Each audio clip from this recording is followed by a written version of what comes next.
Hi friends அனைவருக்கும் வணக்கம். இந்த வீடியோல முக்கியமான கமிட்டீஸ் வந்து பார்க்க போறோம். இந்த டிஎன்பிஎஸ்சிக்கு கண்டிப்பா இதுலேருந்து ஒரு கேள்வி வரதுக்கு வாய்ப்புகள் வந்து இருக்கு. என்னென்ன கமிட்டீஸ் எதுக்காக போட்டிருக்காங்க? அதனோட வருஷம் அட்லீஸ்ட் இது மட்டும் தெரிஞ்சுக்கிட்டா கூட நம்ம போதும். நம்ம எக்ஸாம்ல மேட்ச் பண்ணி எப்படியாச்சும் போட்டுறலாம். ஓகே, ஃபர்ஸ்ட் பார்க்கலாம். ஆல்ரெடி பார்ட் 1 கமிட்டீஸ் வந்து இம்பார்ட்டன்ட் கமிட்டீஸ் அந்த வீடியோ குடுத்துருக்கேன். அந்த வீடியோ இன்னும் பார்க்கல அப்படின்னா பாருங்க. அதில கிட்டத்தட்ட ஒரு 15 கமிட்டீஸ் வந்து குடுத்துருப்பேன். ஸோ அதனோட கன்டினியூவேஷன் தான் இந்த வீடியோ.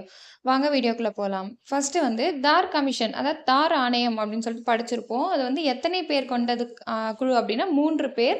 இது எதுக்காக போட்டிருக்காங்க அப்படின்னு பார்த்தீங்கன்னா, மொழி வாரியான மாகாணங்கள வந்து நம்ம பிரிக்கணும் அப்படின்னு சொல்லி போட்டிருக்காங்க. எந்த ஆண்டுன்னா 1948 நம்ம சுதந்திரம் வாங்குனதுக்கு அடுத்த வருஷமே. அதாச்சும் சுதந்திரம் வாங்கிட்டோம். அதுக்கப்புறம் அது எப்படி வந்து நம்ம லீகலா இது பண்ணலாம், எப்படி மாநிலங்கள்லாம் பிரிக்கலாம் அப்படின்னு சொல்லி ஒரு பிளான் பண்றாங்க. ஸோ அந்த பிளான்க்காக ஃபர்ஸ்ட் தார் கமிஷன் அப்படின்னு ஒண்ணு உருவாக்கியிருப்பாங்க. ஜூன் 1948ஆம் ஆண்டு. அடுத்து ஜேவிபி குழு. ஜேவிபி அப்படின்னா ஜவஹர்லால் நேரு, வல்லபாய் பட்டேல், பட்டாபி சீதாராமையா. இந்த 3 பேர் கொண்ட குழு தான் இந்த ஜேவிபி குழு அப்படின்னு சொல்லிட்டு சொல்றாங்க. இது வந்து எப்பன்னா டிசம்பர் 1948 இந்த ஆண்டுல வந்து அது வந்து ஜூன் மாசம், இது டிசம்பர் மாசம். ஒரே வருஷம் தான் 2 குழுவுமே. இது வந்து என்ன சொல்லியிருக்குன்னா, மொழி அடிப்படையில் மட்டும் மாநிலங்கள் பிரிக்கக்கூடாது அப்படின்றது தான் இந்த ஜேவிபி குழு வந்து சொல்லியிருக்கும். அடுத்து 18வது பசல் அலி ஆணையம். இந்த ஆணையம் என்ன சொல்லியிருக்கும் அப்படின்னா, மொழிவாரி மாநிலத்த பிரிக்கிறதுக்கு அதுக்கான ஆணையம் தான் இந்த பசல் அலி ஆணையமும் கூட. ஆண்டு வந்து 1953.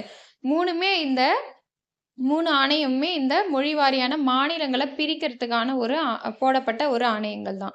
இதுல யார் யார் இருக்காங்க? ஃபசல் அலி, கே.எம். பணிக்கர், எச்.என். குன்ஸ்ரு. ஸோ 3 பேர். இதுலயும் 3 பேர் இருக்காங்க. இது ஆண்டு பார்த்துக்கோங்க. பசல்னா 3 லெட்டர் வருதா? அப்போ 1953 மொழிவாரி மாநிலம் அப்படின்னு தெரிஞ்சுக்கோங்க. 1 ஸ்டேட் 1 லாங்குவேஜ் இருக்கணும் அப்படின்ற மாரி இது வந்து பரிந்துரை வந்து குடுத்துருக்கோம். அதுல வந்து 16 மாநிலங்களும் 3 யூனியன் டெரிட்டரீஸும் வந்து இதுல பிரிச்சிருப்பாங்க. பசல் அலி மூலமா. அந்த ஆணையம் கொடுத்த பரிந்துரைகள் மூலமாக இது மாரி பிரிச்சிருக்காங்க. அதாச்சு ஒரு மாநிலம், ஒரு மொழி அப்படின்ற ஒரு பரிந்துரைய குடுத்துருக்காங்க. அடுத்து பசல் அலி ஆணைய பரிந்துரையின் பேர்ல மாநில மறுசீரமைப்பு சட்டம் வந்து 1956 கொண்டு வரப்பட்டது. அப்போ இது ரொம்ப ரொம்ப இம்பார்ட்டன்ட்டான ஒரு சட்டம். 1956 தான் மாநில மறுசீரமைப்பு சட்டம்னு சொல்லிட்டு நமக்கு எல்லாருக்குமே தெரியும்.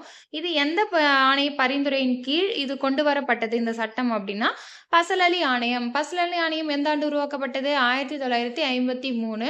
எதற்காக உருவாக்கப்பட்டது? மொழி வாரியாக மாநிலங்கள் பிரிக்கலாமா வேணாமா அப்படின்ற ஒரு இதுக்காக இது பண்ணியிருக்காங்க. 3 பேர். எத்தனை பேர்? 3 பேர். யார் யாரு? ஃபசல் அலி, கே.எம். பணிக்கர், எச்.என். குன்ஸ்ரு. ஸோ இந்த 3 பேரு.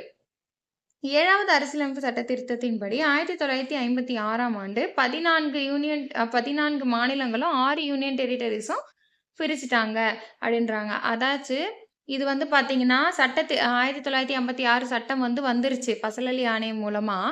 அது வந்து சட்ட திருத்தம் பண்ணி 7வது சட்ட திருத்தம் பண்ணி 14 மாநிலமா மாத்துறாங்க. ஆல்ரெடி 16+3 இருந்துச்சு. இப்போ 14+6ஆ வந்து மாத்துறாங்க. எந்த சட்ட திருத்தம்னா 7வது அரசியலமைப்பு சட்ட திருத்தம். அதுக்கு முன்னாடி எப்படி இருந்துச்சு ஸ்டேட்ஸ் அப்படின்னு பார்த்தீங்கன்னா, part A, part B, part C, part D அப்படின்னு சொல்லிட்டு மாநிலங்கள இப்படி தான் வந்து வகைப்படுத்திக்கிட்டு இருந்தாங்க. அதுக்கப்புறமா தான் வந்து மாநிலங்களுக்கு பெயர் உருவாச்சு. பெயர் உருவாயிட்டு, அது வந்து நம்ம அதனுடைய தலைநகர்லாம் உருவாகி, அதுக்கப்புறம் நம்ம இப்ப 28 மாநிலங்கள் இருக்கும். 28 மாநிலங்கள், 8 யூனியன் டெரிட்டரீஸோட இப்போ வரைக்கும் இருக்கு. 19த் காக்கா கலேல்கர் ஆணையம். இது வந்து எதுக்காக போடப்பட்டதுன்னா, முதல் பிற்படுத்தப்பட்டோர் ஆணையம் தான் காக்கா கலேல்கர் ஆணையம். 1953ஆம் ஆண்டு போடப்பட்டது. ஸோ ஆர்டிகல் 340 அதாச்சு பிற்படுத்தப்பட்டோர் சமூகம் மற்றும் கல்வி ரீதியான பிற்படுத்தப்பட்டோர் பற்றி ஆராய்வதற்கான ஒரு ஆணையம் தான் காக்கா கலேல்கர் ஆணையம். இதான் ஃபர்ஸ்ட் முதலா பிற்படுத்தப்பட்டோருக்குன்னு போட்டது இதுதான். இந்த ஆண்டு பசல் அலி ஆணையமும் சேமா இருக்கு பாருங்க. காக்கா கலேல்கர் ஆணையம், பசல் அலி ஆணையமும் ஆண்டு வந்து சேம். ஆர்டிகல் பார்த்துக்கோங்க. பிற்படுத்தப்பட்டோருக்கான ஆர்டிகல் வந்து 340. அடுத்து 20வது ரங்கநாத் மிஸ்ரா ஆணையம் 2004ஆம் ஆண்டு. இது வந்து நல்லா பார்த்துக்கோங்க. நம்ம புக்ல கூட அங்க இது மத்த எல்லாம் இருக்கு. பட் ரங்கநாத் மிஸ்ரா ஆணையம் 12th புக்ல மேபி இருக்கலாம். ஸோ இது புக்ல இல்ல இருந்தாலும் பார்த்து வச்சுக்கோங்க. இந்த மாரி வெளியிலருந்து கேட்கணும் அப்படின்னு நெனச்சா இந்த மாரி கேட்பாங்க. ரங்கநாத் மிஸ்ரா ஆணையம் எப்போ அப்படின்னா 2004. மத மொழி சார்ந்த சிறுபான்மையினருக்கான தேசிய ஆணையம் தான் ரங்கநாத் மிஸ்ரா ஆணையம். இதுவும் வந்து சிறுபான்மையருக்கான ஒரு ஆணையம் தான். 2007ஆம் ஆண்டு இதனோட ரிப்போர்ட் வந்து சப்மிட் பண்ணியிருக்காங்க. 2004லயே குழு வந்து அமைச்சுட்டாங்க ரங்கநாத் மிஸ்ரா ஆணையம். அதுக்கான ரிப்போர்ட் வந்து 2007ல தான் வந்து சப்மிட் பண்ணியிருக்காங்க. இது எதுக்காக அப்படின்னா, மதம், மொழி சார்ந்த சிறுபான்மையினருக்கான தேசிய ஆணையம். நல்லா ஞாபகம் வச்சுக்கணும். அடுத்து பூஞ்சி ஆணையம். பூஞ்சி ஆணையம் வந்து எதுக்கு கொண்டு வந்திருக்காங்கன்னா, மத்திய, மாநில அரசு உறவுகள் பற்றி ஆராய்வதற்கு. நம்ம 10th புக்ல இந்திய அரசியலமைப்பு பாடத்துல இருக்கு. இந்த ஆணையம் 2007ஆம் ஆண்டு கொண்டு வந்திருப்பாங்க. நெறைய பேருக்கு வந்து தெரிஞ்சிருக்கும் இது. ரிப்போர்ட் வந்து 2010ல வந்து இதனோட ரிப்போர்ட் வந்து சப்மிட் பண்ணியிருக்காங்க. அதே மாரி தார்குண்ட் ஆணையம், தார்குண்ட் குழு. இது வந்து 1974 தேர்தல் சீர்திருத்தங்களுக்காக கொண்டு வரப்பட்ட குழு தான் இது. இது வந்து யார் அமைச்சிருப்பாங்கன்னா, ஜே.பி. நாராயணன் தான் வந்து இந்த தார்குண்ட் குழுவ அமைச்சிருப்பாங்க. சிட்டிசன்ஸ் ஆஃப் டெமோக்ரசி என்ற அமைப்பின் சார்பாக தான் இந்த குழு வந்து அமைச்சிருப்பாங்க. என்ன சிட்டிசன்ஸ் ஆஃப் டெமோக்ரசி அப்படின்றது. ரிப்போர்ட் வந்து பார்த்தீங்கன்னா, 1975 அடுத்த வருஷமே ரிப்போர்ட் வந்து குடுத்திருப்பாங்க. இது வந்து தேர்தல் சீர்திருத்தத்துக்கு பத்தின ஆணையம் அப்படின்றத தெரிஞ்சுக்கணும். அடுத்து தினேஷ் கோஸ்வாமி குழு. இதுவும் வந்து தேர்தல் சீர்திருத்த குழு தான். எந்த ஆண்டு அமைச்சிருக்காங்க அப்படின்னா, 1990ஆம் ஆண்டு.